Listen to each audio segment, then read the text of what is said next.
السلام عليكم. أنا أخوكم رستم مدخلي. أكيد ما حد يعرفني. ما حد يعرفني لأني ما أعرف أرقص بربس، ولا أعرف أشوت كورة، ولا أعرف أغني تنباكي، ولا أنا من الشعراء اللي يدغدغون المشاعر. للأسف أنا مخترع، وأنا أقول لكم ليش للأسف. لأني أدري أني أنا عبء على الوطن. قبل 10 سنوات كان معي 5 اختراعات مسجلة، سقطت كلها بسبب عدم قدرتي على تسديد الرسوم. الحمد لله أمر خادم الحرمين عام 1427 بتسديد الرسوم للمخترعين الأفراد في المكتب السعودي. تم اعتماد الأمر من عام 1432 باستثناء رسوم الإيداع 400 ريال. هذه حسنة لازم أذكرها، لكن في معوقات لا زالت موجودة. بالله افتح صفحة جوجل واكتب دعم المخترعين السعوديين، تلاقي نتائج كثيرة. روح زورهم، هل تلقى نفس الكلام اللي موجود على النت؟ أولهم موهبة، كانت زمان تدعمنا دعم معنوي بس، واليوم تبروا مننا وراحوا للطلاب يضحكون عليهم. أنا أقول لكم كيف تضحك على الطلاب. عشوائي، جمعوا الطلاب الموهوبين المخترعين، أي واحد معاه اختراع يقوله. طبعا أنا قد قريت عن البراءات وكيف تسجيل وهذا في كتب أمريكية مترجمة، وبرضو قد قريت في اللوائح والأنظمة في السعودية. مادة 44 الفقرة ألف إنه ينص إنه بعد الكشف عن الاختراع ما يحق لك تسجل طلب براءة اختراع. بالتالي حرمت هذا الطالب المسكين اللي يجهل هذه الأنظمة، حرمته لأنه تكلم عن اختراعه وقال للمدرس وقال للطلاب وقال للمعارض، وقد تكون فكرته ثمينة تجيب ملايين، لكنه خسارة خلاص راحت عليه. أما أنا الحمد لله تثقفت وقريت في كتب وقريت في كل شيء، لكن ضحيتي 5 اختراعات سقطت زمان أول. لكن حمدت ربي وألهمني الله بفكرة الجنوط هذه اللي بدون مسامير بالمفتاح، تبدل بنشر بمفتاح تشغيل السيارة السويتش. حصلت على براءة اختراع، جلست الآن صار لها 2 سنين وهي كذا معايا ما منها ولا فايدة. طبعا حاولت أعتمد على نفسي وإني أسوق لنفسي اختراعي، وطبعت هذا الكتاب باسم عجلات رستم، لكن للأسف ما لقيت أي حد.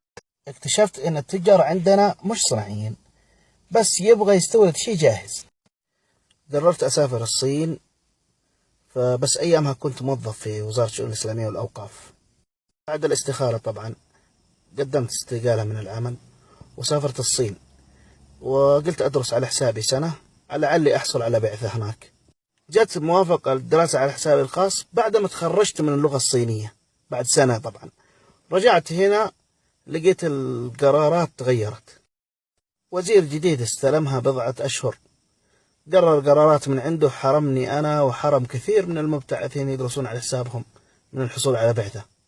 إنه لو مضى على شهادتك أكثر من 10 سنوات ما تقدر تكمل دراسة. طيب الجامعة وافقت علي يا أخي، وأموري مضبوطة يا أخي.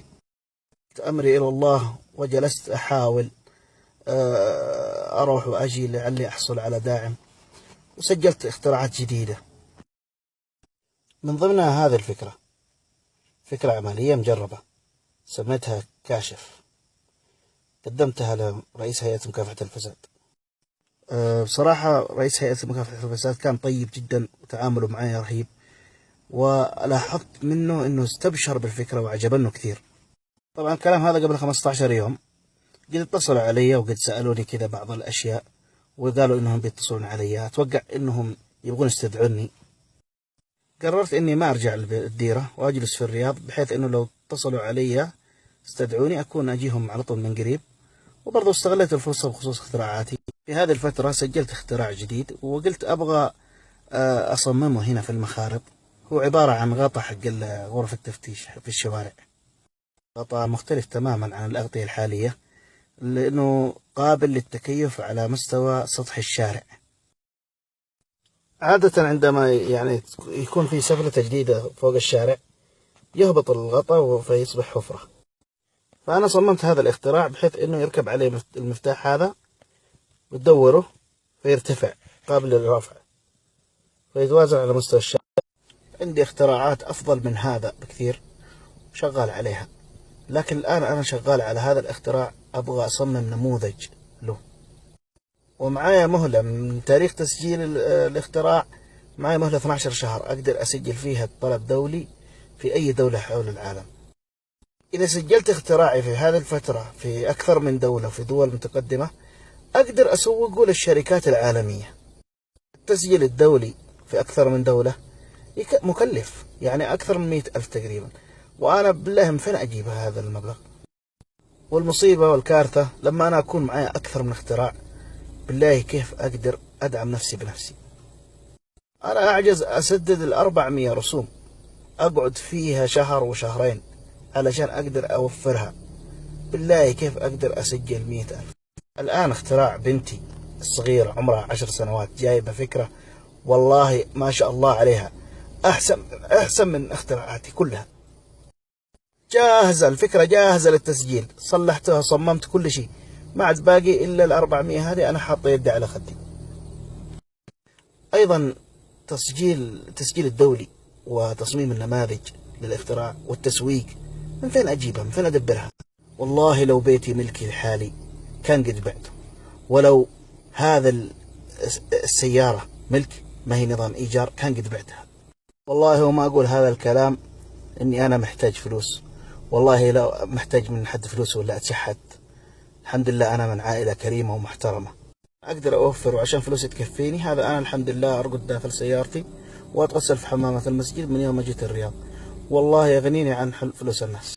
في بداية الكلام أنا قلت إني عبء على الوطن، أن المخترع عبء على الوطن، وأنا أقول لكم كيف. اخترع لما يكون مدعوم داخل السعودية بس، وأحصل على براءة اختراع بس داخل السعودية، ما أقدر أحميه في أي دولة حول العالم إلا بس في السعودية. وبالتالي يستفيدون من الاختراع السعودي هذا الأمريكي والياباني والأوروبي والصيني والهندي وكل دول العالم إلا السعودية. دام أني حصلت على دعم داخل السعودية، سجلت اختراعي وحصلت على براءة اختراع داخل السعودية، ولكن ما سجلته في بلادهم، يقدرون يستفيدون منه في بلادهم. كذا يكون المخترع السعودي عبء على الوطن، فمنع المنتج السعودي والاختراع السعودي أنه يتسوق داخل الوطن. رسالتي هذه للإعلاميين، لرجال الأعمال اللي ما قدرت أوصل لهم ولا أدري من فين أوصل لهم، لا من إنترنت ولا من أبوابهم. وأنت يا هامور تويتر ادعمنا يا أخي، دف الرسالة هذه وصلها. وأنت يا إعلامي تعال يا أخي خذ مني الكلام، نيتي إني أقابل التجار وأجلس معاهم أوريهم بكل اللي معايا، بما فيها مشاريع برضو ريادية جديدة مبتكرة. عزيزي المستثمر يا أخي تعال اجلس معايا، والله يمكن انك تستفيد من الافكار اللي عندي وتكون دعم لك قبل ما تكون دعم لي. مكان التواصل، ارحب بكل الاتصالات وفي اي وقت، وارجوكم انشروا هذا المقطع في كل مكان، في كل مكان، خصوصا هوامير تويتر.